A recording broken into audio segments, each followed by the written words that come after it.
ప్రార్థన చేసుకుని దేవుని సెలవు చేత ఈ 40 రోజుల కార్యక్రమాన్ని మనం ప్రారంభించుకుందాం. వాక్యం కొరకు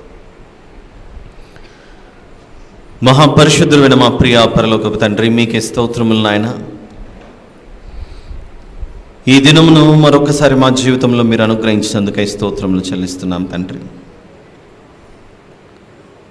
ఎంతో కాలంగా ఆనవాయితీగా వస్తున్న ఈ 40 రోజుల కార్యక్రమానికి మొదటి రోజుకు మమ్మల్ని నడిపించినందుకై మీకే మా హృదయపూర్వక కృతజ్ఞతాస్తుతి స్తోత్రములు చెల్లిస్తున్నాం నా ప్రభువా. ఈ విధముగా ప్రారంభించబడుతున్న ఈ వాక్య ధ్యానములు చివరి వరకు మీరే మాకు తోడుగా ఉండి ఆది అంతము మీరై ఉండి నడిపించమని ప్రాధేయపడుచు. మీ వాక్యము చేత మేమందరము మరింత మీకు సమీపస్థలముగా మారుటకు, మాలో ఉన్న లోటుపాట్లను సరిచేసుకొనుటకు మీ వాక్యము చేత మమ్మను కడిగి పవిత్రపరిచి పరిశుద్ధపరచమని ప్రాధేయపడుచున్నాను తండ్రి. దీన మనస్సుతో విరిగిలి నలిగిన హృదయంతో మిమ్మల్ని మాత్రమే హెచ్చిస్తూ మమ్మల్ని తగ్గించుకుంటూ సంపూర్ణముగా మీ పాదముల చెంత మా ఆత్మీయ జీవితంలో మీకే సమర్పించుకుంటూ మమ్మల్ని హెచ్చరించి బలపరిచి సరిచేయమని ప్రాధేయపడచ్చు. మీ వాక్యము చేత కడిగి పవిత్రపరచమని మరొకసారి వేడుకొనొచ్చు. ఈ కృతజ్ఞతాస్తుతి ప్రార్థన మా ప్రభువును ప్రియరక్షకుడైన యేసుక్రీస్తు ప్రభుల వారి పేరిట మీకే సమర్పించి ప్రార్థించి వేడుకొంచున్నాను తండ్రి. ఆమేన్.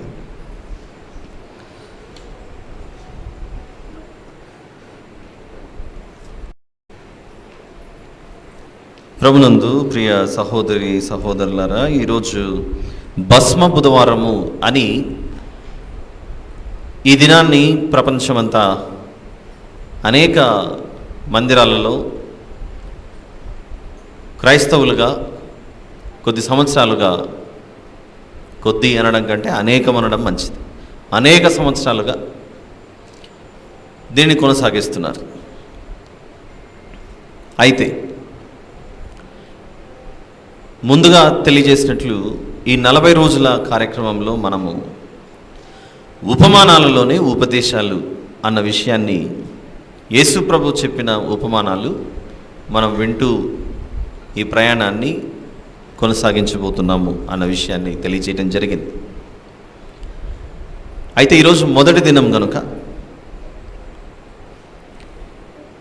భస్మ బుధవారము అన్న పేరుతో దీనిని పిలుచుకుంటున్నారు అనేక దేశాలలో. చాలా కాలం క్రితం ఇంతకు ఈ భస్మ బుధవారం అంటే ఏంటి? ఇంగ్లీష్లో దీన్ని యాష్ వెన్స్డే అని పిలుస్తున్నారు. ఎన్నో సంవత్సరాల క్రితం మనం మాట్లాడుకున్న విషయము. అప్పుడు ఉన్నవారు కొందరున్నారు, క్రొత్తవారు చాలామంది వచ్చారు కనుక వీరందరినీ దృష్టిలో పెట్టుకొని మరొకసారి ఈ భస్మ బుధవారం అంటే ఏమిటి అని ఒక చిన్ని పరిచయం ఇచ్చి, ఆ తర్వాత వాక్యానుసారంగా బైబిల్లో చెప్పబడిన విధంగా ఈ భస్మ బుధవారం అన్నది ఎక్కడైనా పొందుపరిచారా, బైబిల్ ప్రకారంగా ఇది ఉన్నదా అనే విషయాలన్నిటి గురించి మనము పరిశీలనాత్మకంగా దీన్ని తెలుసుకుంటూ ముందుగా ఒక ఫౌండేషన్, ఒక పునాది లాంటిది వేసుకుని ఈరోజు మిగిలిన రోజుల్లో కూడా మనం ప్రయాణం చేయడానికి ఈరోజు ఒక పరిచయం ఇది ఉపయోగపడుతుందని నేను భావిస్తున్నాను. ఇది 40 రోజుల ప్రయాణం అని, లేదా 40 రోజుల వాక్యపు దినాలు అని మనం పిలుచుకుంటున్నప్పటికీ ఇంతకీ 40 రోజులు ఏంటి? మొదటిది, ఈస్టర్ కంటే ముందున్న ఆదివారాలను మినహాయించి, ఈస్టర్ ఎప్పుడు వస్తుంది ఈ సంవత్సరం మనకు? మార్చ్ 31. మార్చి 31 కంటే ముందున్న అంటే మార్చి 30 శనివారం, ఈరోజు నుండి, ఈరోజు మనం ఫిబ్రవరి 14, ప్రపంచంలో ఈ ఫిబ్రవరి 14ను కొందరు ప్రేమికుల దినోత్సవం, వ్యాలంటైన్స్ డే అని పిలుచుకుంటున్నారు. కానీ లోకమంతటిని ప్రేమించిన యేసు ప్రభు యొక్క ప్రేమతో పోల్చుకుంటే లోక సంబంధమైన ప్రేమలు వ్యర్థం. ఆ ప్రేమ ఎప్పుడూ గుర్తుంచుకోవాల్సినటువంటి ప్రేమ ప్రభువును గురించినది. ఆ ప్రభువు యొక్క ప్రేమను జ్ఞాపకం చేసుకుంటూ ఈరోజు ఫిబ్రవరి 14వ తేదీన ప్రారంభించుకుంటున్నాం. ప్రభువు ప్రేమను జ్ఞాపకం చేసుకుంటూ సంగమను, ఆయన యొక్క ప్రియురాలిని పరమగీతం ప్రకారంగా ఆలోచిస్తే పరలోకమందున్న ఆయన భూమి మీద ఉన్న సంగమను, ఆ ప్రియురాలి కొరకు ప్రియుడు బయలుదేరి వచ్చి ప్రాణత్యాగం చేసిన ఆయన యొక్క గొప్ప మేలును జ్ఞాపకం చేసుకోవడానికి ఈరోజు మనం ఫిబ్రవరి 14వ తేదీన ప్రారంభించుకుంటున్నాం. నిజమైన ప్రేమకు అర్థమేంటో తెలుసుకోవడానికి ఈరోజు మనం ప్రారంభించుకుంటున్నాం. అయితే ఈస్టర్ కంటే ముందు ఆదివారాలు పక్కన పెడితే వచ్చే మిగిలిన రోజులు సోమ, మంగళ, బుధ, గురు, శుక్ర, శని ఇవన్నీ లెక్కేసుకుంటూ వస్తే ఈస్టర్ కంటే ముందున్న శనివారానికి 40 రోజులు అవుతుంది అది. కానీ మనం గుడ్ ఫ్రైడే ముందు రోజు కూడుకొని గుడ్ ఫ్రైడేకి ఆ రోజు గుడ్ ఫ్రైడే ఆరాధన కార్యక్రమాన్ని ముగించుకున్న తర్వాత సాధారణంగా శనివారం మనం కూడుకోవట్లేదు. గుడ్ ఫ్రైడే అయిపోయిన తర్వాత శనివారం గ్యాప్ ఇచ్చి ఆ తర్వాత ఈస్టర్కి మళ్ళీ సంఘంలో మనం కలుసుకుంటున్నాం మందిరంలో. అందుచేత ఈస్టర్ కంటే ముందున్న ఆదివారాలు మినహాయించి సోమ, మంగళ ఇవన్నీ 40 రోజులు అయినప్పటికీ మనం కూడుకునేది మాత్రం 40 రోజులు కాదు, 40లో 2 పోతే 38 రోజులు మాత్రమే. ఇది గుర్తుంచుకోవాలి. మీ దగ్గర క్యాలెండర్ ఉంటుంది కనుక ఈరోజు విన్న తర్వాత మళ్ళీ మనం వెళ్ళి చెక్ చేసుకోవచ్చు చెప్పిన విషయము సరైనదా కాదా అని. ఎందుకు చెక్ చేసుకోవాలి? బెరయా సంఘస్థులు పాత కృత నిబంధనలో బెరయా అనే ఒక సంఘం చెప్పబడుతున్నవన్నీ ఆ విధంగా ఉన్నవో లేవో అని పరిశీలించేవారట. అలా 40 రోజులు మనం ఇక్కడ కలుస్తున్నాము ప్రతి సాయంత్రము అని చెప్పుకుంటున్నా గుడ్ ఫ్రైడే రోజు ఎలాగో పగలే కలుసుకుంటాం. ఆ తర్వాత శనివారం మనం ఎలాగో కలుసుకోం, ఈస్టర్కి గ్యాప్ వస్తుంది కనుక గుడ్ ఫ్రైడే టు ఈస్టర్కి మధ్యలో. అలా 40లో 2 పక్కన తీసేస్తే గుడ్ ఫ్రైడే ముందు రోజు రాత్రి ప్రభు రాత్రి భోజనం, ప్రభు బల్ల, అంతవరకు మనం కలుసుకునేది. పేరులో 40, ఈ విధంగా సాయంత్రం పూట్ల మనం కలిసేది ఎన్ని రోజులు? 38 మాత్రమే. ఇది మొదటిది వివరణ, క్లారిటీ ఇస్తున్నాను మొదటి రోజుకు సంబంధించి. అయితే దీనిని తెలుగులో భస్మ బుధవారము, ఇంగ్లీష్లో యాష్ వెన్స్డే అని పిలుస్తున్నా. అప్పుడప్పుడు మనకు సమాజంలో వినపడేది లెంట్ డేస్ అని కూడా పిలుస్తుంటారు. లెంట్ అని విన్నారా ఎవరైనా? లెంట్ డేస్ అని పిలుస్తారా? ఇంగ్లీష్లో ఉన్న లెంట్ అనే ఈ పదం, LENT అనే ఈ లెంట్ అనే పదం ప్రాచీన కాలంలో ఉన్న ఇంగ్లీష్ లాంగ్వేజ్లో దీనిని LENCTEN అని పిలిచేవారు, లెంగ్టెన్ అని. ఇప్పుడు మనము కొంచెం అడ్వాన్స్డ్గా అయిపోయేసరికి LENCTEN, లెంగ్టెన్ అన్న పొడవైన పదాన్ని దాన్ని తగ్గించి LENT, లెంట్ అనే షార్ట్ ఫామ్లో పిలుస్తున్నారు. ఈ షార్ట్ ఫామ్ చేయబడిన ఈ లెంట్ ప్రాచీన ఇంగ్లీష్లో ఉన్న LENCTEN అన్న ఈ ఇంగ్లీష్ పదానికి అర్థం ఏంటంటే, ఇప్పుడున్న ఇంగ్లీష్లో దీని అర్థం మరొకటి ఉంది. I lent 1000 rupees to him అన్నాం అనుకోండి, నేను అతనికి ఒకప్పుడు 1000 రూపాయలు ఇచ్చాను అని అర్థం ఇస్తుంది. కానీ ఇదే పదానికి వేరే అర్థం కూడా ఉంది. LENCTENలో నుంచి షార్ట్ చేయబడిన పదం కనుక మనము స్ప్రింగ్ సీజన్ అని పిలుచుకుంటాము. వసంత ఋతువును, చిగురించే కాలం, మార్చ్, ఏప్రిల్, మే. మార్చ్, ఏప్రిల్, మేలో వచ్చే సీజన్ని మనకు తెలుగులో వసంత ఋతువు, గ్రీష్మ ఋతువు, ఇలాంటి ఋతువుల పేర్లు ఎలాగైతే ఉన్నాయో, ఈ వసంత ఋతువు అనేది మార్చ్, ఏప్రిల్, మేలో వచ్చేదే ఈ స్ప్రింగ్ సీజన్, వసంత ఋతువు. వసంత ఋతువులో జరిగేదేంటి? చిగురిస్తుంది, పువ్వులు వస్తాయి, పూతొస్తుంది, క్రొత్త ఆకులు, చిగురించటం. వసంత ఋతువులో చిగురిస్తుంది. అందుకే LENCTEN అనే ఒకనాటి ప్రాచీన ఇంగ్లీష్ పదము వసంత ఋతువు అనే తెలుగు పదాన్ని, తెలుగు ఋతువుకు సంబంధించిన పేరది.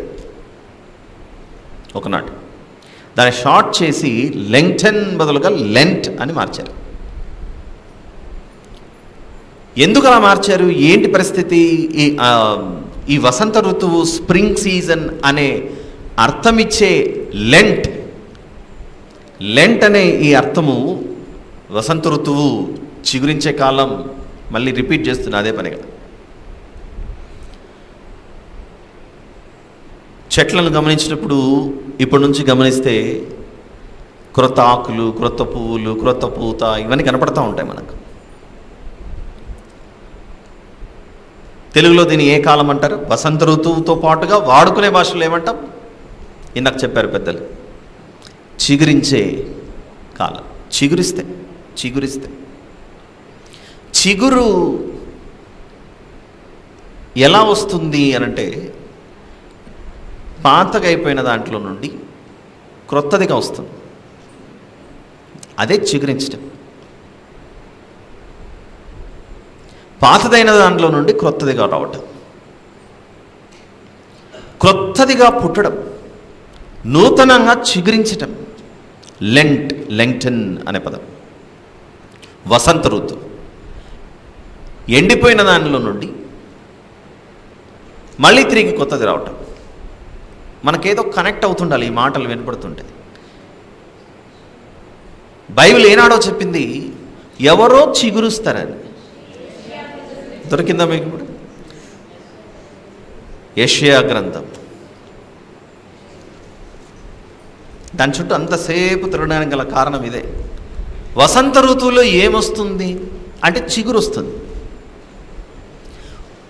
ఆయా కాలానికి ఆ విధముగా జరగాలని దేవుని యొక్క ఏర్పాటు చూడండి ఎలా ఉందో. యెషయా గ్రంథం 11వ అధ్యాయం 1వ వచనంలో, యెషయి మొద్దు నుండి ఏమి పుట్టును? చిగురు పుట్టును. ఏమైంది మరి యెషయికి మొద్దు? యెషయి మొద్దు ఏమైంది అనంటే, మనము రాజుల చరిత్రలు విన్నాం. యూదా రాజుల్లో, యూదా గోత్రము నుండి, అంటే ఇశ్రాయేలు దేశానికి మొదట దావీదు గారు, తర్వాత సొలొమోను గారు, ఆ తర్వాత రాజులు దేవుని మాటను వినకపోవడం చేత, అనగా దావీదు గారు విధేయత చూపించినట్లు మిగిలిన వారు చూపించకపోవటం, ఆ తర్వాత దేవుడు చాలా కాలం ఎదురు చూశాడు వీళ్ళు ఏమైనా మార్పు వస్తుందేమో అని. ఏమాత్రం మార్పు రాకపోయేసరికి చివరి రాజైన సిద్కియాను తొలగించి బబులోను చెరలోకి పంపించి, ఆ తర్వాత మనుషుల పరిపాలన అనేది తొలగించేశాడు. ఎండిపోయింది, మొద్దు ఎండిపోయింది. యెషయి మొద్దు. ఆ ఎండిపోయిన మొద్దులో నుండి ఒక రాజు మళ్ళీ రావాలి, చిగురించాలి. ఆ చిగురించే ఆ సందర్భం గురించి యేసు ప్రభువుకు, పిలాతుకు, యేసు ప్రభువును సిలువకు అప్పజెప్పడానికి ఆ ఇశ్రాయేలీయులు అడుగు ముందుకు వేసినప్పుడు పిలాతు వద్దకు తీసుకొని రాగా పిలాతు అడుగుతాడు, నీవు రాజువా అనంటే యేసు ప్రభు పలికిన మాటే మనకు తెలుసు, నీవన్నట్టు నేను రాజునే. ఆ రాజు చెప్పిన మాటల్లో ఒక మాటే, నా రాజ్యము మీలాంటి ఈ భూ సంబంధమైన రాజ్యం కాదది, ఇది పరలోక సంబంధమైన రాజ్యం. పరలోక సంబంధమైన రాజ్యం. యోహాను సువార్త ఒక మాట చూద్దాం. 18వ అధ్యాయం.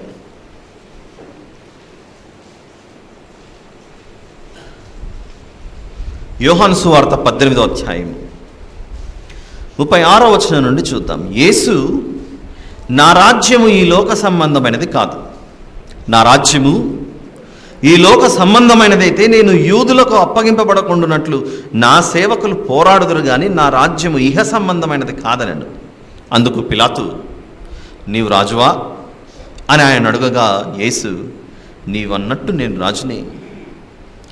ఈ రాజు ఓడిపోకూడదు, గెలవాలి.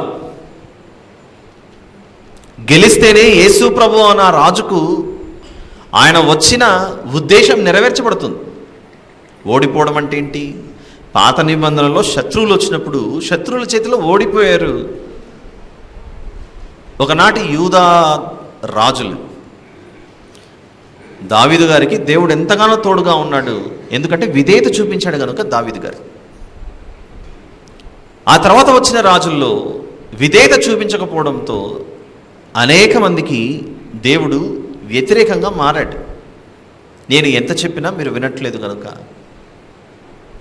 నేను మీకు ఇప్పుడు దూరస్తునిగా మారిపోతున్నానని దేవుడు వేసిన కంచెలో నుండి వారిని తీసేస్తాడు. అలా ఎండిపోయింది. ఇలా భూ సంబంధమైన రాజరిక పరిపాలనలో నుండి ఒక పరలోక సంబంధమైన నూతన రాజ్యమును స్థాపించుటకు యేసు ప్రభు భూమి మీదకి వచ్చాడు. అదే చెప్తున్నాడు పిలాతుతో, నా రాజ్యం భూ సంబంధమైనది కాదు. అయ్యింటే ఆయన సంబంధులు పోరాడేవారు, నాది భూ సంబంధమైన రాజ్యం కాదు. మరి దేన్ని గెలిచాడు ఆయన? ఆయన దేనిని గెలిచాడు, దేనిని ఓడించాడు? అది మనకు తెలియాలి అని అంటే కొరింథీయులకు రాసిన మొదటి పత్రిక, ఏ ఒక్క పాయింట్ కూడా మీరు మిస్ అవ్వకుండా వినాలి. కొరింథీయులకు రాసిన మొదటి పత్రిక 15వ అధ్యాయము 54వ వచనంలోని చివరి మాట చూద్దాం. విజయమందు మరణము మృంగివేయబడను అనందు చూడండి అక్కడ. కొరింథీయులకు రాసిన మొదటి పత్రిక 15వ అధ్యాయము 54వ వచనంలోని చివరి మాట, విజయమందు మరణము మృంగివేయబడెను. ఇది మన విషయంలో నెరవేర్చబడవలసి ఉన్నది, కానీ యేసు ప్రభు విషయంలో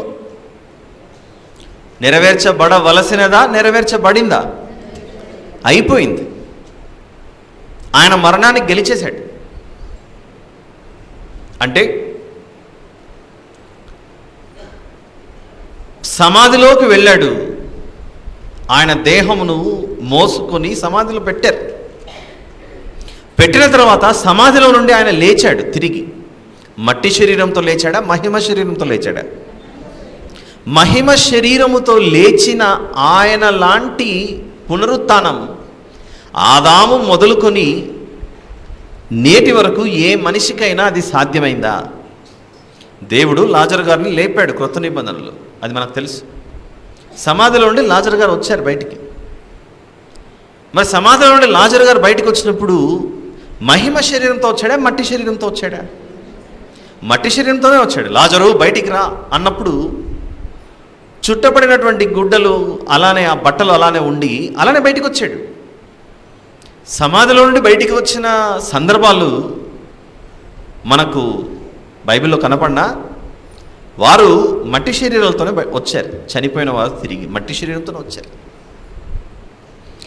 కానీ పరలోక సంబంధమైన మహిమ శరీరంతో సమాధిలో నుండి లేచిన వారిలో ఆయన ఏమై ఉన్నాడు? కడపటివాడా, మొదటివాడా? యేసు ప్రభు మట్టిలో నుండి లేవటంలో మహిమ స్వరూపిగా ఆయన మొదటివాడవుతాడా, ప్రథముడవుతాడా, కనిష్ఠుడవుతాడా? ప్రథముడు అంటే ఏంటి? మొదటివాడు అని అర్థం. కనిష్ఠుడు అంటే ఏంటి? చివరివాడు అని అర్థం. అలా మరణంలో నుండి మహిమ స్వరూపిగా పునరుత్థానుడైన వారిలో ఆయన ఏమై ఉన్నాడు? మొదటివాడై ఉన్నాడు, ప్రథముడై ఉన్నాడు. దాని గురించే ఇదే అధ్యాయంలో కొరింథీయులకు రాసిన మొదటి పత్రిక 15వ అధ్యాయము 20వ వచనంలో చెబుతున్నాడు. 20వ వచనంలో, ఇప్పుడైతే నిద్రించిన వారిలో ప్రథమ ఫలముగా క్రీస్తు మృతులలో నుండి లేపబడి ఉన్నాడు. ప్రథమ ఫలముగా క్రీస్తు మృతులలో నుండి లేపబడి ఉన్నాడు అంటే అర్థమేంటి? భూమిలో నుండి మొదటివాడుగా బయటకు వచ్చాడు. మనం ఏం వింటున్నాం? ఇందాక లెంగ్టన్ అనే ఇంగ్లీష్ పదం, LENCTEN అనే ఓల్డ్ ఇంగ్లీష్ లాంగ్వేజ్కున్న పదాన్ని షార్ట్ చేసి లెంట్ అని మార్చారని చెప్పాను. ఇది ఏ కాలము? స్ప్రింగ్ సీజన్, వసంత ఋతువు. ఏ నెలల్లో వస్తుంది? మార్చ్, ఏప్రిల్, మేలో వచ్చేటువంటిది. ఈ వసంత ఋతువుల్లో ఏం జరుగుతుందంటే చిగురు వస్తుంటుంది. ఈ చిగురు ఎవరు అని బైబిల్లో నుంచి వెతుకుతూ పోతే మనకు కనబడుతుంది, ఎండిన నేలలో, ఎండిన బ్రతుకుల్లో మొదటివాడుగా బయటికి వచ్చిండేదే ప్రథముడైన యేసు ప్రభు. బహుశా ఈ స్ప్రింగ్ సీజన్కి దానికి ఏంటి సంబంధం అని మనం అనుకోవచ్చేమో, కానీ యేసు ప్రభు చనిపోయిన, సమాధి చేయబడిన, ఆయన తిరిగి లేచిన కాలం ప్రాచీన కాలంలో ఈ సమయాల్లో జరిగింది అని మన పూర్వీకులు దాన్ని భావించి ఆ లెక్కలు జాగ్రత్తగా చూసి అది వసంత ఋతువులో జరిగింది. ఆ వసంత ఋతువులో బైబిల్ని కూడా జాగ్రత్తగా గమనిస్తే అర్థమయ్యేదే, మొదటివాడుగా సమాధిలో నుండి, మరణంలో నుండి చిగురించి ఉద్భవించిన వాడే మన రక్షకుడైన యేసు ప్రభు. ఓ ఇందుకా లెంట్ అని పిలుస్తారు అని మాత్రం అనుకోకుండా, వసంత ఋతువులో జరిగేది ఏంటంటే చిగురిస్తుంది. అసలైన చిగురు ఎవరు చిగురించారు అని ఆత్మీయంగా ఆలోచిస్తే మనకు అర్థమవుతుంది, నిజమైన చిగురు యేసు ప్రభు వచ్చాడు అని అర్థమవుతుంది మనకు. ఆల్ రైట్, ఎందుకు ఈ విషయం విన్నాం?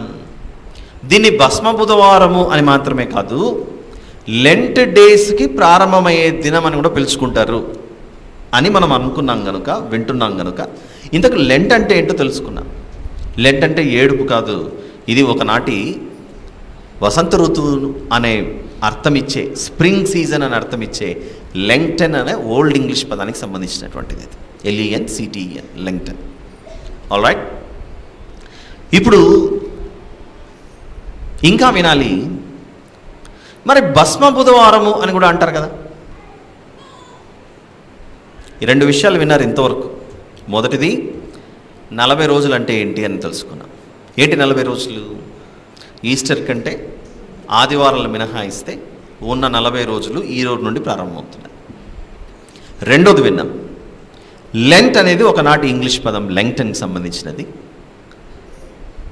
అది వసంత ఋతువు, స్ప్రింగ్ సీజన్ అని అర్థం ఇచ్చింది. నిజానికి బైబిల్లో వెతికితే నిజమైన చిగురు ఎవరు అంటే యేసు ప్రభు సమాధిలో నుండి లేచినట్లు ప్రథముడయ్యాడు అన్న విషయం విన్నాం. ఇప్పుడు మూడోది వినబోతున్నాం, నంబర్ 3. భస్మము లేదా భస్మ బుధవారం అని దీన్ని ఎందుకు క్రైస్తవ సంఘాలలో ప్రవేశపెట్టారు అని ఆలోచిస్తే, ఇది ఒకప్పుడు రోమన్ క్యాథలిక్ చర్చెస్లో మాత్రమే, ఆ క్యాథలిక్ పద్ధతులు పాటించేవారు మాత్రమే దీన్ని వారు ఏం చేసేవారు అంటే, పోయిన సంవత్సరం, ఇప్పుడు మనం 2024లో ఉన్నాం, 2023వ సంవత్సరంలో ఈస్టర్ కంటే ముందున్న ఆదివారం మనం పామ్ సండే అని జరుపుకుంటాం, మట్టల ఆదివారం అని. అప్పుడు ఖర్జూరపు మట్టలు, ఈత మట్టలు అన్నీ పట్టుకొని మందిరాల్లో మనం తిరుగుతూ ఉంటాం. ఆ ప్రాచీన కాలంలో ఆనవాయితీ ఏంటంటే, ఆ ఖర్జూరపు మట్టలు, ఈత మట్టలు సంఘానికి అందరూ తీసుకొని వచ్చిన తర్వాత అవన్నీ తీసుకొని ఆ సంఘంలో ఉన్న ఆ సంఘ కాపరి వాటన్నింటినీ తీసుకొని ఒక చోట భద్రంగా పెట్టేవారు. పెట్టి వచ్చే సంవత్సరానికి ఇంకా పచ్చగానే ఉంటాయి, ఎండిపోతాయా? ఎండిపోతాయి. వాటిని ఎండిపోయిన వాటిని ఒక చోట బూడిద పెడతారు, కాల్చేస్తారు. ఎప్పుడు? ఒక సంవత్సరం తర్వాత ఈ విధంగా ఈస్టర్ కంటే ముందున 40 రోజులు ప్రారంభించుకునే రోజు, ఈరోజు వాటిని బూడిద చేస్తారు. టుడే, ఈరోజు బూడిద చేసి సంఘానికి వచ్చే ప్రతి ఒక్కరికి ఆ సంఘ కాపరి నొసటి మీద ఆ బూడిదలో కొంచెం నీళ్లు జల్లి దాన్ని తడి చేసి నొసటి మీద సిలువ గుర్తు వేసి ప్రజలకు సంఘంలో వారిని ఆహ్వానించేవారు. ఇది ఒకనాటి పద్ధతి. ఏం చెప్పాను? 2024 ఈరోజు బుధవారం రోజు కూర్చున్నాం మనం, భస్మ బుధవారం అని. ఏం చేసేవాళ్ళనంటే, చెప్పింది మళ్ళీ రిపీట్ చేస్తున్నా, ఎవరైనా మిస్ అయింటారు. పోయిన సంవత్సరం మట్టలాదివారం రోజు ఆ ఖర్జూరపు మట్టలు, ఈత మట్టలు, కొబ్బరి మట్టలు, మనకంటే కొబ్బరి మట్టలు ఇక్కడ పట్టుకొని వచ్చి అందరూ హోసన్న జయము, ఏసన్న జయము, హోసన్న ఏసన్న అని కేకలు వేసి అవన్నీ జాగ్రత్తగా ఇక్కడే పెట్టి, ఈ సంవత్సరం బుధవారం ప్రారంభమయ్యే సమయానికి, అంటే ఈస్టర్ కంటే ముందు 40 రోజులు వచ్చిన ఆ ప్రారంభ దినానికి ఆ రోజు వాటిని కాల్చి బూడిద చేసి ఆ సేవకులు నీళ్లు జల్లి సంఘానికి వచ్చిన ప్రతి ఒక్కరి మీద సిలువ గుర్తు వేసి, సిలువ గుర్తే ఎందుకు వేస్తున్నారు అని అంటే, నాయన ఈరోజు వాక్యధనంగా మనం చదువుకున్నాం ఆదికాండం 3వ అధ్యాయం. ఈ మాట వారు చెప్పేవారు. ఆదికాండం 3వ అధ్యాయంలో మనం చదువుకున్న వాక్య ధ్యానం ఏదైతే ఉందో 19వ వచనంలోని, నీవు మన్నే గనుక తిరిగి మన్నైపోదు అని చెప్పాను అనే మాటను చూడండి. ఆదికాండము 3వ అధ్యాయం 19వ వచనంలో, నీవు మన్నే గనుక, ఆదికాండము 3వ అధ్యాయము 19వ వచనంలోని చివరి మాట. ఆ సిలువ గుర్తు నొసటికి వేసేటప్పుడు ఆ సంఘంలో ఆ సంఘ సభ్యులకు వాక్యాన్ని ప్రకటించేవారు కావచ్చు, ఇక సంఘ కాపరిగా పిలువబడేవారు, బిషప్, ప్రీస్టో, ఈ పదాలతో పిలువబడేవారు. అందరినీ వరుసగా లైన్లో రమ్మని అందరినీ పిలిచి వారి నొసటి మీద తడి చేయబడిన బూడిద తీసుకొని సిలువ గుర్తు వేసేటప్పుడు ఈ మాట చెప్పాలి. ఏం చెప్పాలి? సిలువ గుర్తు వేస్తూ నీవు మన్నే గనుక తిరిగి మన్నైపోదు అని చెప్పాలి. ఆ పాత్ర ఎవరు పోషించాలి? ఒకవేళ ఊహల్లోకి వెళ్తే మనం కొద్దిసేపు, మీరందరూ కొంచెం లైన్లోకి వస్తే నేను ఇక్కడ నిలబడతాను. ఆ మట్టలు అక్కడ ఉంటే వాటిని కాల్చి బూడిద కొంచెం సిద్ధపరిస్తే ఆ బూడిదను తడిపి మిమ్మొసటి మీద నేను ఈరోజు ఏం వేయాలి? ఇది రోమన్ క్యాథలిక్ చర్చెస్లో ఒకనాడు కొన్ని సంవత్సరాల క్రితం, మిడిల్ ఏజ్ కొన్ని 100 సంవత్సరాల క్రితం ఈ ఆనవాయితీ అలా కొనసాగింది. అయితే ప్రొటెస్టెంట్స్ అంటే మనం, మరియమ్మ బొమ్మకు మనం మొక్కకూడదు, మరియమ్మ యొక్క బొమ్మ లేదా యేసుప్రభు యొక్క బొమ్మ, యేసుప్రభు యొక్క ఆకారం, చేతులతో చేయబడిన ఆకారాలను మనమేమి అగరబత్తీలు కానీ, క్యాండిల్స్ కానీ, పూలదండలు వేయడం కానీ ఇవేం చేయంగా మనం. అలా రోమన్ క్యాథలిక్ యొక్క అలవాట్లను వ్యతిరేకించేవారే ప్రొటెస్టెంట్స్. ప్రొటెస్ట్ అంటే అర్థం ఏంటి? ప్రొటెస్ట్ అంటే నువ్వు చెప్పిందాన్ని మేము పాటించము అనేవాళ్ళు. అపోజ్ చేయడం, నువ్వు ఏదైనా చెప్తే మేము చెయ్యం, విగ్రహాలను మొక్కద్దు అని చెప్పాడు బైబిల్లో దేవుడు. అది ఏ విగ్రహమైనా సరే, ఏ విగ్రహమైనా మనం మొక్కకూడదు. అలా ఇలాంటి పద్ధతులు, ఆచారాలు క్యాథలిక్ చర్చెస్లో ఉన్నవి మేం పాటించము అని తిరగబడిన వారే ప్రొటెస్టెంట్స్ అంటారు. ఇక్కడ ఉన్నవారు ఎవరైనా మొక్కుతారా చెప్పండి? మేము మొక్కుతామండి బొమ్మ దగ్గరికి వెళ్ళి. అంటే ఇదంటే క్యాంపస్లో ఉంది కనుక అందరూ వచ్చేవారికి ఏర్పాటు చేయబడిన స్థలం కాబట్టి ఇలాంటి బొమ్మలు అవి ఇవి అన్నీ ఇక్కడ ఉన్నాయి. ఎవరైనా క్యాథలిక్స్ ఉండి మీ మనోభావాలు నేనేమైనా బాధ పెడుతుంటే నేనేం చేయలేను. బైబిల్లో చేతులతో చేసిన వాటిని మొక్కకూడదు అనేది ఉంది, నమ్మాలి. కానీ ఈ సిలువ గుర్తు వేస్తూ బూడిదతో ప్రజలకందరికీ, ఆ క్యాథలిక్ చర్చెస్లో వచ్చిన వారందరికీ వారు ఈ మాట చెప్పేవాళ్ళు, నీవు మన్నే కనుక తిరిగి మన్నైపోదు అని చెప్పారు. దానితో పాటు ఇంకొక మాట కూడా అనేవారు, నువ్వు ఎలాగో మన్నైపోతున్నావు కనుక ఇప్పటికైనా నీ పాపం ఒప్పుకుంటావా? ఇప్పటికైనా నువ్వు మారు మనసు పొందుతావా? పాపం వలన శిక్ష వస్తుందని, మరణం వస్తుందని నమ్ముచున్నావా అని ఆ మాట కూడా తర్వాతి కాలంలో యాడ్ అయ్యి, ఇదిగో మన్నైపోతావు కనుక, నువ్వు మన్నే కనుక మన్నైపోతావు, చచ్చిపోయే ముందు నీ పాపాల విషయంలో పూర్తిగా దేవుని చెంతకు చేరి కన్నీటి హృదయంతో, విరిగి నలిగే మనసుతో ఆయన దగ్గర మొత్తం నీ జీవితం ఒప్పుకో. నీ పాపాలు ఒప్పుకుంటే ఆయన క్షమిస్తాడు కనుక, ఒకటి మరణం, రెండు ప్రాయశ్చిత్తం, పాప పరిహారం, పాపాన్ని ఒప్పింపచేయటం, ఇవన్నీ సూచించడానికి ఆ సిలువ గుర్తు ఈ బూడిదతో వేస్తూ,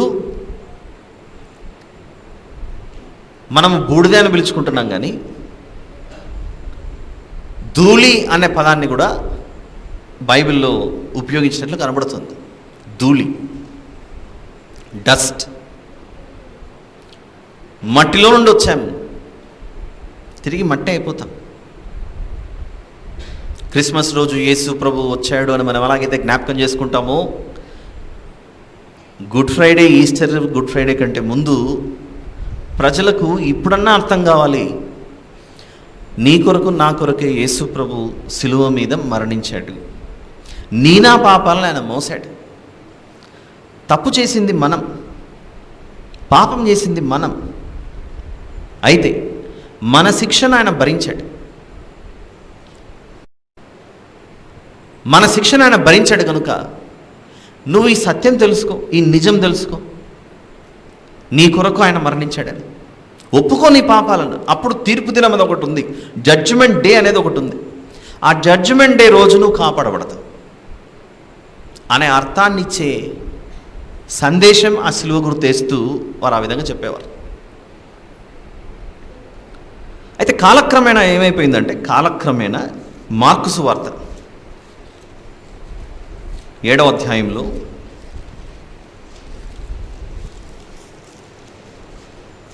మార్కు సువార్త 7వ అధ్యాయము 8-9 వచనాలు చూద్దాం. 8-9 వచనాలు.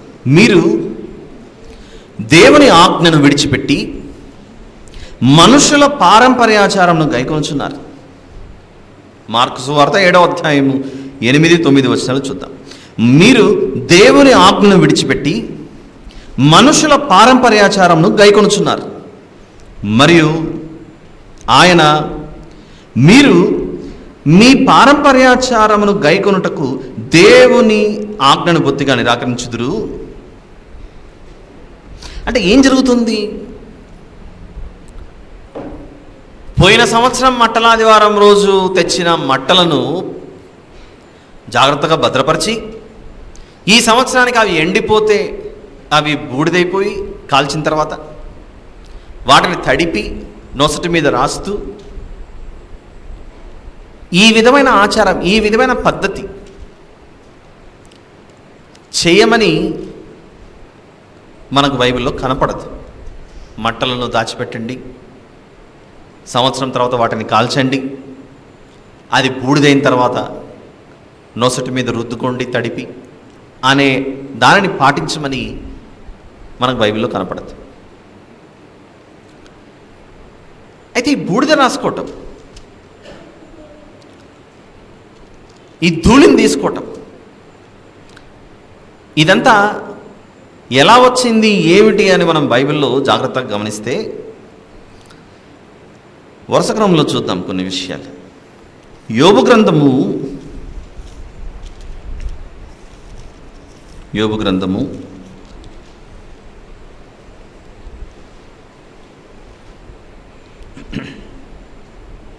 1వ అధ్యాయం.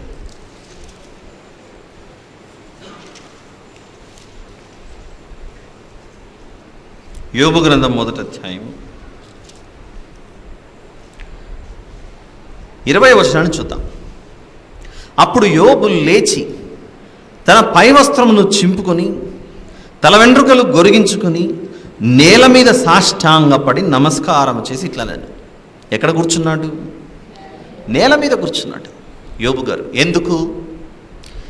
ఆ పైన వచనాలన్నీ మనం చదువుకుంటే యోబు గారి జీవితం మనందరికీ తెలుసు. తన పిల్లలు చనిపోయారు, తన ఆస్తి మొత్తం పోయింది.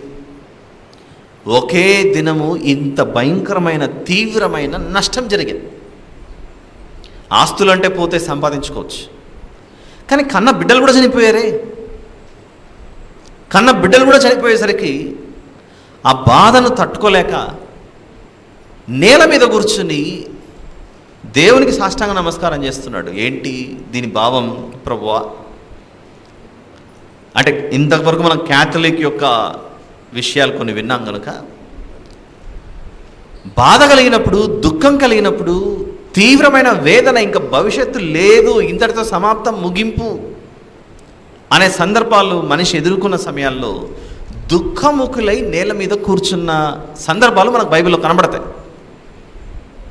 అంటే పరోక్షంగా మనిషికి ఒక సత్యం తెలుసు, నేను ఎంత గొప్ప బ్రతుకు బ్రతికినా ఒకరోజు నేలలోకి వెళ్ళాల్సిందే, నా శరీరానికి నేల తగలాల్సిందే, వేరే మార్గమే లేదు అనేది ఒకప్పుడు ఈ విధంగా భక్తుల జీవితాల్లో కూడా నేల మీద వారు కూర్చున్నట్లు కనబడుతుంది. దీనికి ముందున్న పుస్తకం ఎస్తేరు గ్రంథం. ఒక మాట చూద్దాం. ఎస్తేరు గ్రంథం, ఇవన్నీ మనకు బాగా పరిచయం ఉన్న సందర్భాలు ఇవి. 4వ అధ్యాయం, ఎస్తేరు గ్రంథము 4వ అధ్యాయం.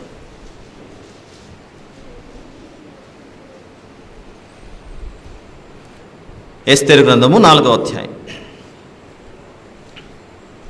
1వ వచనం చూద్దాం. 1వ వచనం, జరిగినదంతయు తెలియగానే మొర్దెకై తన బట్టలు చింపుకొని గోనె పట్టలు వేసుకుని బూడిద పోసుకొని పట్టణము మధ్యకు బయలు వెళ్ళి మహాశోకముతో, ఆనందముతోన శోకముతోన, శోకం అంటే ఏంటి?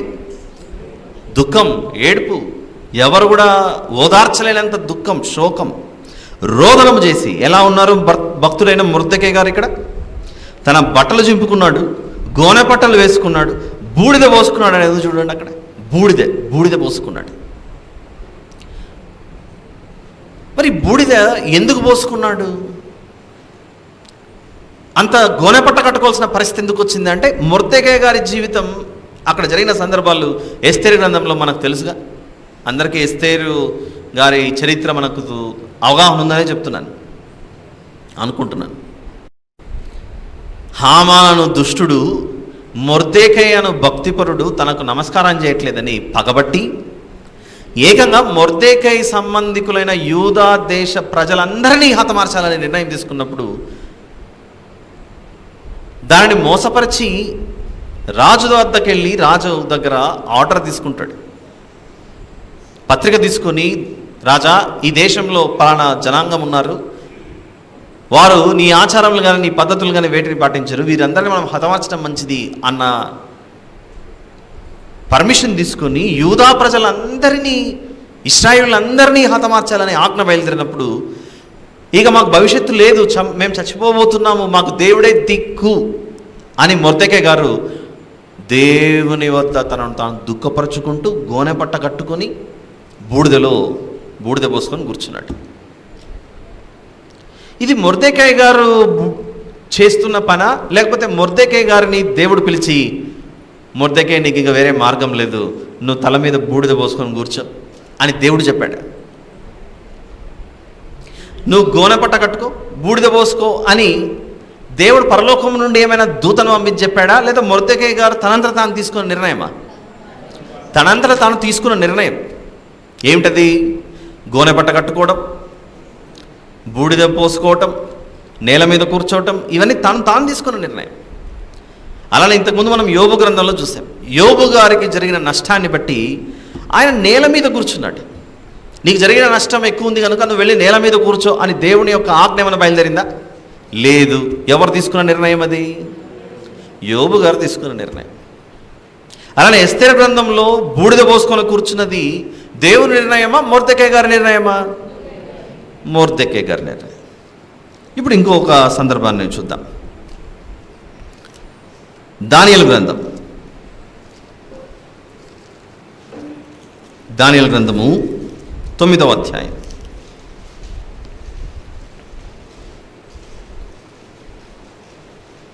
దానియేలు గ్రంథము 9వ అధ్యాయము 2-3 వచనాలు చదువుతున్నాను, దయచేసి గమనించండి.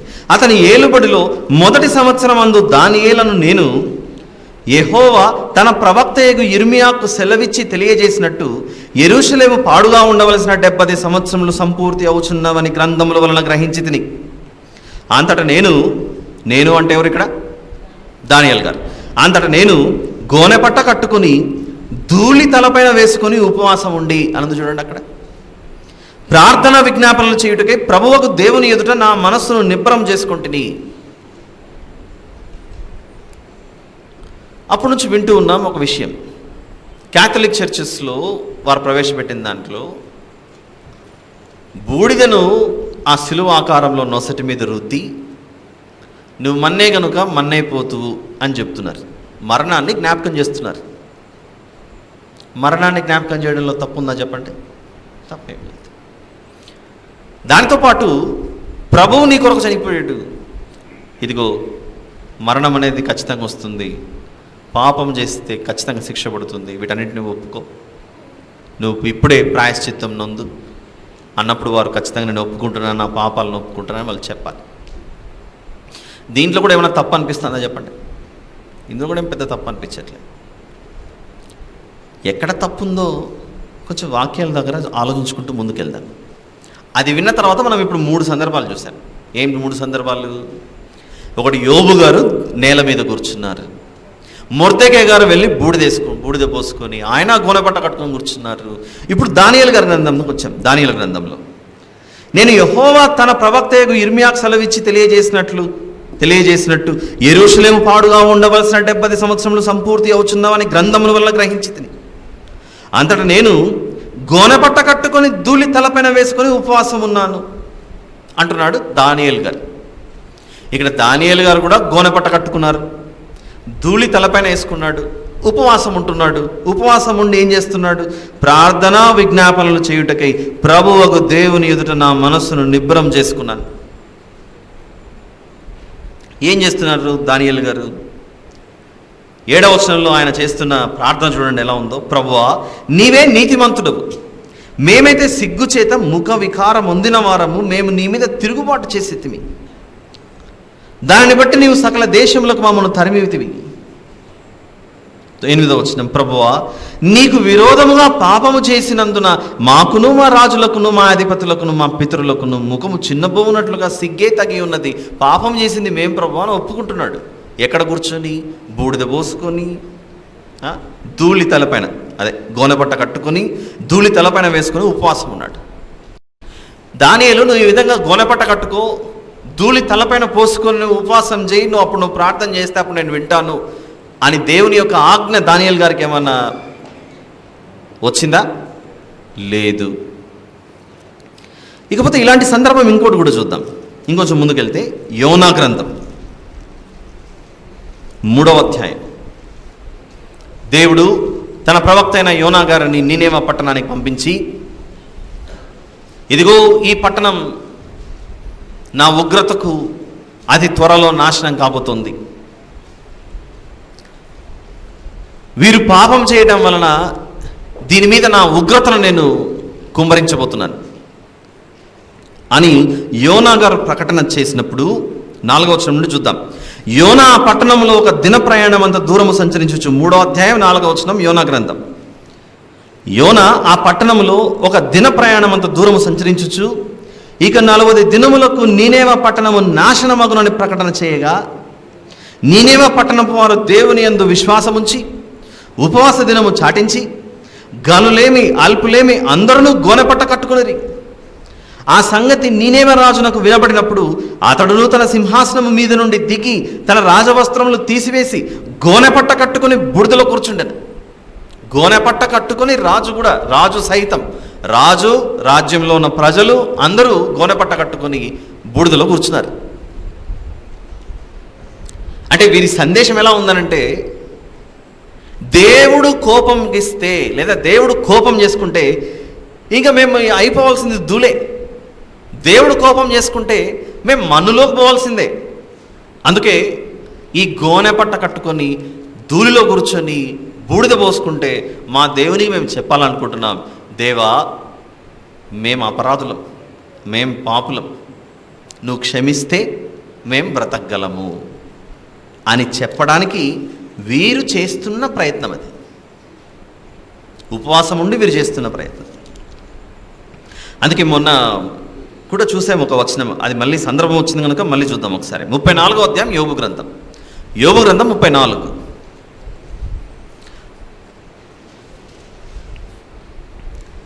14 వచనం చూద్దాం. యోబు గ్రంథం 34:14.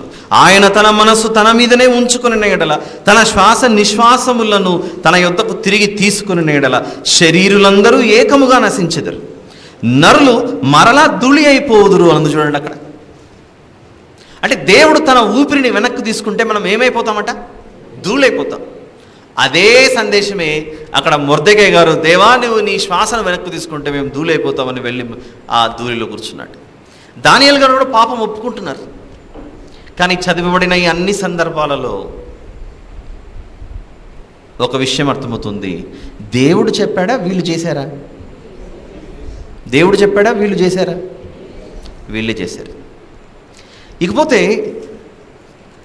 దేవుడే ధూళి చేసేస్తానన్న సందర్భాలు ఎప్పుడైనా ఉన్నాయా అని చూస్తే మత్తయి సువార్తలో యేసు ప్రభువు పలుకుతాడు ఒక మాట. జాగ్రత్తగా చూద్దాం. అది 11వ అధ్యాయం. ఇది చెప్పబడుతున్నది క్రొత్త నిబంధన అయినా ప్రభువు తీసుకున్న ఉదాహరణ మాత్రం పాత నిబంధనకు సంబంధించినది. మత్తయి సువార్త 11వ అధ్యాయంలో యేసు ప్రభువు చెబుతున్న మాట 23వ వచనం చూద్దాం. 23, 24 వచనాలు చదవండి ఎవరైనా గట్టిగా. కపెర్నహూమా, ఆకాశము మట్టునకు హెచ్చింపబడదవా, నీవు పాతాళం వరకు దిగిపోయేదవు, నీలో చేయబడిన అద్భుతములు సొదొమలో చేయబడిన ఎడల అది నేటి వరకు నిలిచియుండును. విమర్శ దినమందు నీ గతి కంటే సొదొమ దేశపు వారి గతి ఓర్వ తగినదై ఉండునని మీతో చెప్పుచున్నాను. ఈ 2 వచనాల్లో ఒక విషయం గమనించండి. కపెర్నహూమా అని కపెర్నహూములో ఉన్న ఆ ప్రజలతో అంటున్న మాట ఇది. ఏమంటున్నాడు యేసు ప్రభు? ఓ కపెర్నహూమా, నిన్ను నువ్వు హెచ్చించుకుంటున్నావు ఆకాశం అంత వరకు. అయితే నీవు పాతాళం వరకు దిగిపోయేదవు. ఎందుకు? నీ ప్రాంతంలో నేను చేసిన అద్భుతములు ఎన్నో ఉన్నాయి. కపెర్నహూం అంటే యేసు ప్రభు తిరిగిన ప్రాంతాలు ఇవి. యేసు ప్రభు వారి మధ్యలో చేసిన అద్భుతాలు ఇవి. యేసు ప్రభు వారి మధ్యలో చేసిన ఈ అద్భుతాలు కపెర్నహూములో జరుగుతుంటే ఆ కపెర్నహూముతో అంటున్నాడు, ఓ కపెర్నహూమా, నీలో చేయబడిన అద్భుతాలు సొదొమలో చేయబడిన ఎడల. సొదొమలో ఏం జరిగింది? సొదొమ గొమొర్రాల్లో ఏం జరిగింది? దేవుడు అగ్నిగంధకాలను కురిపించి సొదొమ గొమొర్రా పట్టణాలను, అందులో నివసిస్తున్న నివాసులను అగ్నిగంధకాలను కురిపించి వాటిని ఏం చేశాడు? బూడిద చేశాడు, నాశనం చేసేసాడు. అదే అంటున్నాడు నీలో జరిగిన అద్భుతాలు ఓ కపెర్నహూమ, ఒకప్పుడు నేను అక్కడ శరీరధారిగా దిగి ఆ సొదొమ గొమొర్రాలో నేను అద్భుతాలు చేసింటే ఇదిగో ఆ పట్టణాలు ఇంకా నిలబడి ఉండేవి. ఏం జరిగింది సొదొమ గొమొర్రాల్లో? సందర్భం చూద్దాం ఒకసారి. ఆదికాండము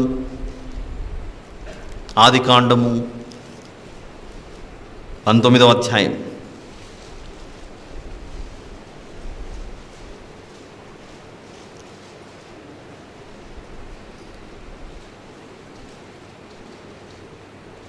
ఇరవై 24వ వచనం నుండి, అప్పుడు యెహోవా సొదొమ మీదను గొమొర్రా మీదను యెహోవా యొద్ద నుండి గంధకమును అగ్నిని ఆకాశం నుండి కురిపించి ఆ పట్టణములను, ఆ మైదానం అంతటిని, ఆ పట్టణములలో నివసించిన వారినందరినీ, నేల మొలకలను నాశనము చేశాను. అలా నాశనం చేయగా 29వ వచనంలో, దేవుడు ఆ మైదానపు పట్టణములను పాడు చేసినప్పుడు దేవుడు అబ్రహామును జ్ఞాపకం చేసుకుని లోతు కాపురం ఉన్న పట్టణములను నాశనం చేసినప్పుడు ఆ నాశనము మధ్యమున లోతు నశించకుండా అతన్ని తప్పించాను. తర్వాత 28వ వచనం పైన వచనం చూద్దాం. సొదొమ గొమొర్రాల తట్టును ఆ మైదానపు ప్రదేశము యావత్తును చూడగా అదిగో ఆ ప్రదేశపు పొగ ఆవము పొగ వలె లేచిచుండెను. ఏమైంది? ఆ పట్టణం కాల్చివేయబడింది. కాల్చివేయబడితే మిగిలేదేంటి? బూడిదే. అదే యేసుప్రభు అంటున్నాడు కపెర్నహూముతో, ఓ కపెర్నహూమ, నీలో నేను చేసిన అద్భుతాలు అక్కడ ఒకనాడు సొదొమలో జరిగింటే ఈరోజు ఆ పట్టణాలు నిలిచి ఉండేవి. అవి ఏమైపోయాయి మరి? ఆ పట్టణాలు బూడిదైపోయాయి, కాల్చివేయబడ్డాయి. ఎందుకు కాల్చివేయబడ్డాయి? దేవుడు ఉగ్రతను చూపించాడు కనుక. ఎందుకు ఉగ్రత చూపించాడు? వీరు పాపం చేశారు కనుక. పాపము చేయటం వలన దేవుని ఉగ్రత మనిషి మీద ఉంటుంది. దేవుని ఉగ్రత మనిషి మీద ఉంటే చివరికి మనిషి ఏమవుతాడు? మరణం అయిపోతాడు. మరణం అయిపోతే ఏమవుతుంది? శరీరం ధూళైపోతుంది.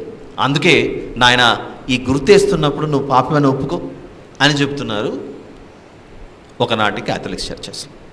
ఇప్పటికీ ఇదేదో బాగుంది కదా అని కాలక్రమేణా అది రోమన్ క్యాథలిక్ చర్చెస్లో నుండి మిగిలిన అన్ని ప్రాంతాల్లో అక్కడెక్కడో ఇంకా కొందరు చేయట్లేదు, కానీ అలా చాలా చర్చెస్లో క్రైస్తవ సమాజంలో ఒకనాటి క్యాథలిక్ యొక్క ఆ ఆచారం ఈ మంటలను దాచిపెట్టుకోవటం, అవి ఎండిపోయిన తర్వాత బూడిద చేయటం, బూడిద చేసిన తర్వాత వాళ్ళకి చెప్పి ఈ విధంగా చేయటం. ఇంతవరకు విన్న వివరణలో ఒక్క విషయం మనం జాగ్రత్తగా, ఎందుకంటే ఇదేదో పద్ధతి బాగుంది కదా, మేము కూడా ఈ సంవత్సరం వీటిని దాచిపెట్టుకొని వచ్చే సంవత్సరం బూడిద చేసుకొని అప్పుడు సిలువ గుర్తేసిన తర్వాత వాళ్ళకి చెప్పాలి, నాయన నువ్వు మన్నే కనుక మన్నైపోతావు అని చెప్పాలి. చెప్పిన తర్వాత వాళ్ళు ఒప్పుకోవాలి. ఇది బాగుంది కనుక మనం కూడా దీన్ని అమలు పరుద్దాం అనే ఆలోచన మనకు కూడా వచ్చేస్తుంది వెంటనే. అయితే దేవుడు అంటున్నాడు, యెషయా గ్రంథం 58 ఇలాంటి విషయాలు కొంచెం జాగ్రత్తగా చెప్పాలి కనుక కొంచెం నిదానంగా నెమ్మదిగా చెప్తున్నాను, గమనించండి. యెషయా గ్రంథం 58. ఇప్పుడు దేవుడు మాట్లాడుతున్న సందర్భం ఇది. ఇంతవరకు మనుషులు చేసినది విన్నాం, ఇప్పుడు దేవుడు చెప్పేది వింటున్నాం మనం. 58వ అధ్యాయం యెషయా గ్రంథం. ఎక్కువ ఉంది కనుక నేను చదువుతాను, దయచేసి గమనించండి. 3వ వచనం నుండి చూద్దాం. మేము ఉపవాసం ఉండగా నీవెందుకు చూడవు?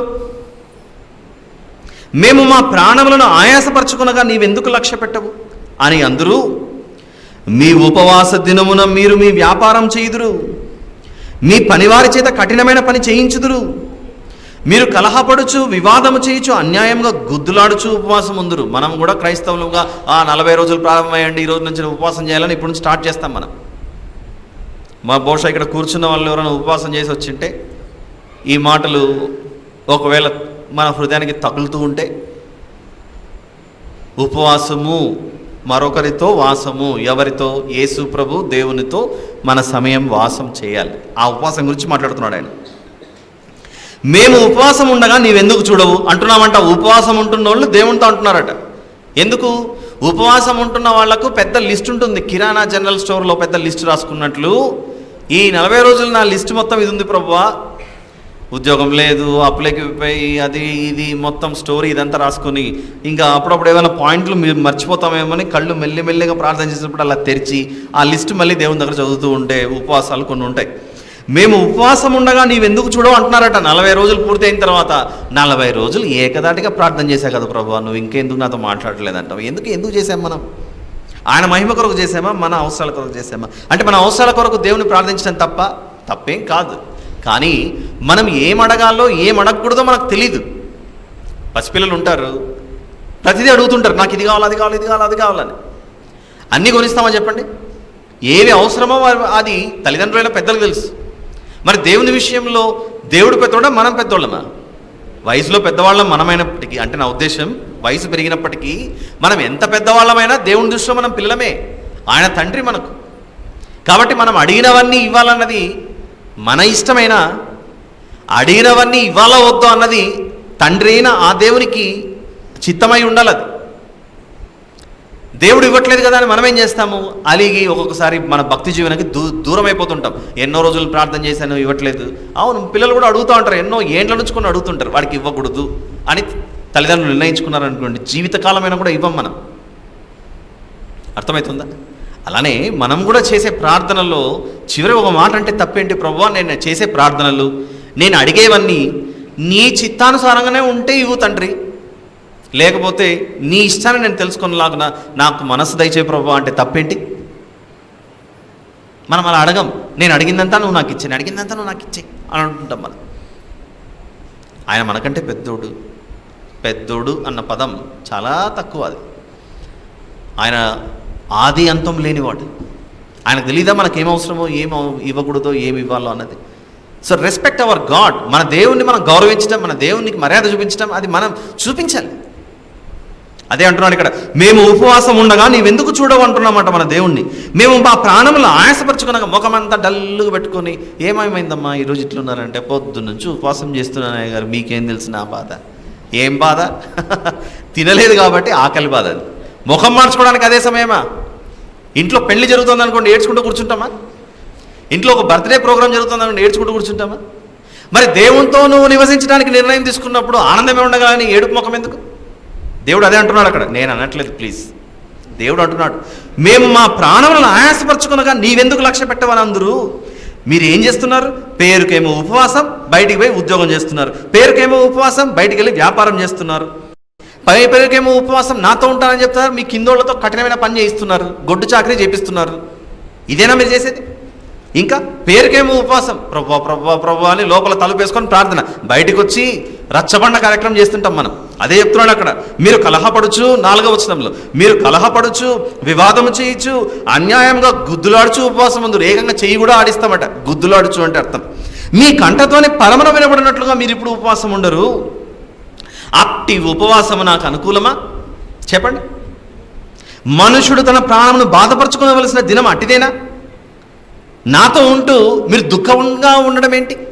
అసలు యేసు ప్రభు సిలువ మోసుకుంటూ వెళ్తుంటే పక్కన ఉన్న వాళ్ళు ఏడుస్తున్నారట ఆ ప్రభువుని చూసి.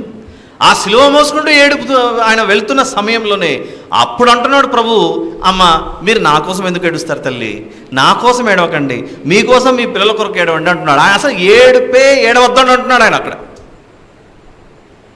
సిలువ మోసుకుంటూ వెళ్తున్న సన్నివేశంలోనే ఆయన ఆ మాట అంటున్నాడంటే అసలు బాధలో ఉన్నది ఎవరు? దుఃఖంలో ఉన్నది, అసలు ఆ భయంకరమైన వేదన అనుభవిస్తున్నది ఎవరు? యేసు ప్రభు.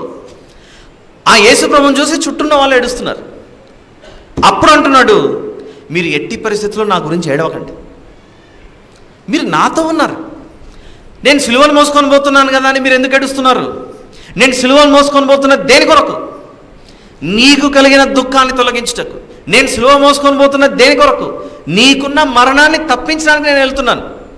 ఇప్పుడు క్రికెట్ చూసే అలవాటు ఉంటుంది కొందరికి. ఏ విరాట్ కోహ్లీనో, ఒకనాటి సచిన్ టెండూల్కర్ సెంచరీ కొడుతున్నాడు అనుకోండి, మనం ఏడుస్తాం, అయ్యో విరాట్ కోహ్లీ సెంచరీ కొడుతున్నాడండి, సచిన్ టెండూల్కర్ సెంచరీ. ఏడుస్తామా చెప్పండి? వాళ్ళు సెంచరీ కొడుతున్నారంటే ఇండియా గెలుస్తుందని మనము చెలరేకపోతాం. ఆ ఆనందానికి హద్దులుండవు. యేసు ప్రభు, నేను ఇప్పుడు సిలువ మోస్తున్నది గెలవటానికి వెళ్తున్నాను. I'm going to be A victorious man in 3 days. గెలవటానికి నేను ఎక్కుతున్నాను సిలువ. గెలవటానికి వెళ్తున్నప్పుడు మీరు ఎందుకు ఏడుస్తున్నారు? ఏడవకండమ్మా, నాతో ఉన్నారు, మీరు సంతోషంగా ఉండండి. అలా ఉన్న ప్రభువే, తండ్రి వీరు ఏం చేయించున్నారో వీరు ఎరుగరు కనుక వీరిని క్షమించు. అప్పటికీ మనల్ని ఓదారుస్తున్నాడు, ఆ క్షణంలో కూడా మనల్ని ఓదారుస్తున్నాడు. ఆలోచించండి. అదే అంటున్నాడు, మీ కన్నీటిని ఆనంద బాష్పాలుగా మారుస్తానన్నది, నేను భరిస్తాను ఎంతటి వాటినైనా. మీ ప్రయాసమును, మీ శ్రమలను, మీ ఇబ్బందిని, మీ ప్రయాసమునంతటిని, మీ భారమునంతటిని నా మీద మోయండి, మీకు విశ్రాంతి. అది మాట అక్కడ. అదే అంటున్నాడు యెషయా గ్రంథం 58లో, మీరు నాతో ఉపవాసం ఉంటున్నారని చెప్పి ఏడ్చుకుంటూ కూర్చోవడానికి మీకేమొచ్చింది? మనుషుడు తన ప్రాణమును బాధకుపరుచుకునవలసిన దినము అట్టిదేనా? ఒకడు జమ్ము వలె తలవంచుకొని, గోనెపట్ట కట్టుకొని, బూడిదపరచుకొని కూర్చుండుట ఉపవాసమా? దేవుడు ప్రశ్నిస్తున్నాడు అక్కడ. ఒకడు జమ్ము వలె తలవంచుకొని, గోనెపట్ట కట్టుకొని, బూడిదపరచుకొని కూర్చుండుట ఉపవాసమా? అట్టి ఉపవాసం యెహోవాకు ప్రీతికరమని మీరు అనుకుందరా? దుర్మార్గులు కట్టిన కట్లను విప్పుటయు, కాడిమాను మోకులు తీయుటయు, బాధింపబడిన వారిని విడిపించుటయు, ప్రతి కాడిని విరుగగొట్టుటయు నేర్పరచుకున్న ఉపవాసము గదా. నీ ఆహారం ఆకలిగొనిన వారికి పెట్టుటయు, నీ రక్త సంబంధికి ముఖము తప్పింపకుండుటయు, దిక్కుమాలిన బీదలను నీ ఇంట చేర్చుకున్నటయు, వస్త్రహీనుడు నీకు కనబడినప్పుడు వానికి వస్త్రములు ఇచ్చుటయు, ఇదే కదా నాకు ఇష్టమైన ఉపవాసం. సరే, మనం ఉపవాసం ఉంటున్నాం, పొద్దున బ్రేక్ఫాస్ట్ చేయలేదు, మధ్యాహ్నం లంచ్ చేయలేదు, రాత్రి భోజనం తినలేదు, ఓన్లీ నీళ్ళ మీద బతుకుతున్నాం. మరి ఏమైంది? నువ్వు రోజు తినే ఫుడ్ ఏమైందంటే వండుకోలేదు. నువ్వు బాగా వండుకోకుండా ఇంట్లో రెస్ట్ తీసుకుంటూ ఉపవాసం ఉన్నావు. అదేదో వంట వండి నీ కడుపు మార్చుకొని, అవతల ఎవరు కడుపు అయితే ప్రతిరోజు మాడిపోతుందో ఆహారం లేక, అలాంటి వారికి పంచిపెట్టండి అంటున్నాడు ఆయన ఈ అధ్యాయంలో. ఈరోజు నీకు సేవ్ అయింది కదా, నువ్వు సేవ్ చేసుకున్నావు, మనం సేవ్ చేసుకున్నాం, పంచిపెట్టండి. అయితే మరి దానియేలు గారు చేశారు కదా, అది తప్ప? మొర్దెకై గారు చేశారు, అది తప్ప అని అంటే, ప్రభువా నువ్వు కోపం చేసుకుంటే మా బ్రతుకులు బూడిదే అని తమంతట తాము తగ్గించుకొని అలా చేస్తున్నారు. కానీ దేవుడు మాత్రము వాళ్ళు చేశారు కదా అని మనం కూడా చేస్తూ కూర్చుంటే ఒప్పుకోవట్లేదు. ఈరోజు చర్చికి వెళ్తాము, బూడిద తీసుకొని పాస్టర్ గారు గుర్తేస్తారా అని నవ్వుకుంటూ వచ్చేవాళ్ళు ఉంటారు కొందరు. అర్థమవుతుందా?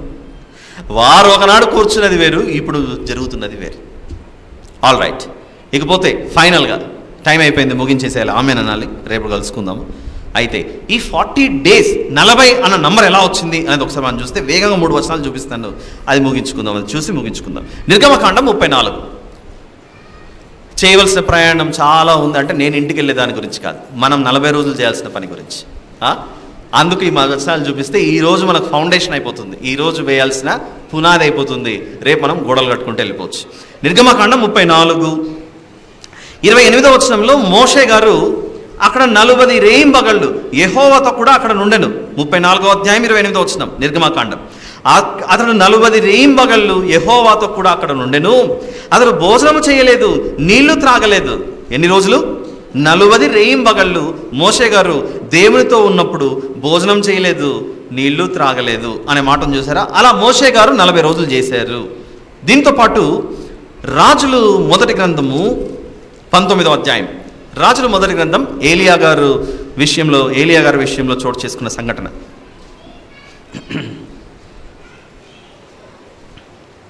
7వ వచనం నుండి చూద్దాం. అయితే యెహోవా దూత 2వ మారు వచ్చి అతని ముట్టి, నీ శక్తికి మించిన ప్రయాణము నీకు సిద్ధమై ఉన్నది, నీవు లేచి భోజనం చేయమని చెప్పినప్పుడు అతడు లేచి భోజనం చేసి ఆ భోజనపు బలము చేత 40 రాత్రింబగళ్ళు ప్రయాణం చేశాడు. అలా ఏలియా గారు 40 రాత్రింబగళ్ళు ఏమీ తినకుండా ప్రయాణం చేసినట్లు ఇక్కడ ఉంది. అలా మోషే గారు 40 రోజులు, ఏలియా గారు 40 రోజులు. దానితో పాటు మనకు మత్తయి సువార్తలో యేసు ప్రభు యొక్క 40 దినాలు ఉపవాసం ఉన్నట్లుగా, ఆయన ఏమీ తిననట్లుగా కనబడుతుంది. 4వ అధ్యాయం 2వ వచనం. 40 దినం, మత్తయి సువార్త 4వ అధ్యాయం 2వ వచనం. 40 దినములు 40 రాత్రులు ఉపవాసం ఉండిన పిమ్మట ఆయన ఆకలి కొనగానుంది. చూడండి, 40 దినములు 40 రాత్రులు యేసు ప్రభు ఉపవాసం ఉన్నాడట. సో దీన్ని గమనించి కొందరకు ఈ లెవెల్లో ఏమీ తినకుండా ఏమీ తాకుండా 40 రోజులు ఎలా ఉండగలమని చెప్పి మనుషులు ఏం చేశారంటే వారికి నచ్చిన స్టైల్లో ఉపవాసం ఉండడం స్టార్ట్ చేశారు. ఆ నచ్చిన స్టైల్లో కొన్ని ఉంటాయి. ఏంటో తెలుసా? ఈ 40 రోజులు నేను మాంసాహారం తినను, ఈ 40 రోజులు నేను అన్నం తినను కానీ రొట్టెలు తింటాను, ఇదొక కేటగిరీ. ఈ 40 రోజులు నేను రొట్టె అన్నము 2 ముట్టను, మిగిలినవి మాత్రం ముక్కలు లాగిస్తాను, ఎందుకంటే ప్రోటీన్ కాబట్టి బలం ఉంటుంది. లేదా కూరగాయలు మాత్రం తినుకుంటూ కూర్చాను. లేదా ఇంకొకటి ఇవేవి కావు, పండ్లు తినుకుంటూ కూర్చుంటాను. ఇక ఇంకొక రకం ఉంటుంది, లేదు 40 రోజులు ఉపవాసం ఉంటాను, కానీ మధ్యాహ్నం 3 గంటలకు వదిలేస్తాను. 3 గంటలకు వదిలేస్తానంటే ఏంటి?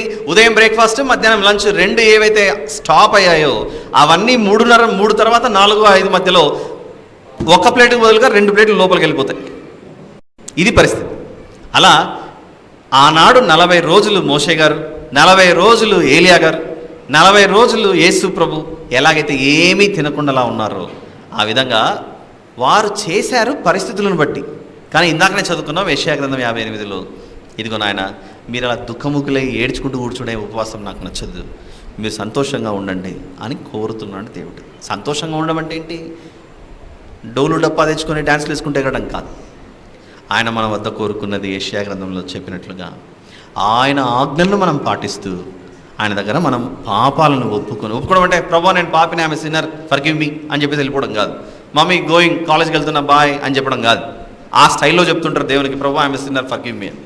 నో, నిజంగానే నలిగిన మనసుతో విరిగి నిలుస్తూ పాపాలను ఒప్పుకొని ఈ 40 రోజుల్లో ఏం చేస్తుంటారంటే, ప్రభువు సిలువ ఎక్కేంత వరకు, ఆయన తిరిగి పునరుత్థానుడయ్యేంత వరకు, ఆయన మన కొరకు పడిన శ్రమలు, మన కొరకు ఆయన చెందిన వేదన, వీటన్నిటినీ జ్ఞాపకం చేసుకుంటూ మనుషులలో మారు మనసు కలగటానికి మనం ఇంత ఘోర పాపాత్ములమా, ఇంత ఘోర పాపాత్ములమైన మన కొరకు ఆయన ఇంత త్యాగం చేశాడా అని కనువిప్పు కలగటానికి ఈ 40 రోజులు తమను తాము దేవునికి సమర్పించుకునే కార్యక్రమాలు అలా ఒకనాడు క్యాథలిక్ చర్చ్లో ప్రారంభమయ్యాయి, క్యాథలిక్ దాంట్లో. ఇప్పుడు నేనంటాను, మనిషికి మార్పు కేవలం ఈ 40 రోజుల్లోనే రావాలా? సంవత్సరంలో ఎప్పుడైనా రావచ్చా? ఎప్పుడైనా రావచ్చా? కాదు. నేడే మిక్కిలి అనుకూలమైన సమయం, ఇప్పుడే రక్షణ దినం అని ఉంటుంది. చూస్తే ఒక్కటి చూసా, వెళ్ళిపోదాం టైంకి మళ్ళీ. రైట్, ఇది ఒక్కటి చూపిస్తాను. నాకు టైం అయిపోతుంది, ఇచ్చిన టైం నాకు టైం అయిపోతుంది అంటే ఇంటికి పోవడానికి కాదు, నాకు ఇచ్చిన టైం అయిపోతుంది. కొరింథీయులకు రాసిన 2వ పత్రిక 6వ అధ్యాయం 2వ వచనం. కొరింథీయులకు రాసిన 2వ పత్రిక 6వ అధ్యాయము 2వ వచనంలో, ఇదిగో ఇప్పుడే మిక్కిలి అనుకూలమైన సమయం, ఇదిగో ఇదే రక్షణ దినం, today is the day of salvation.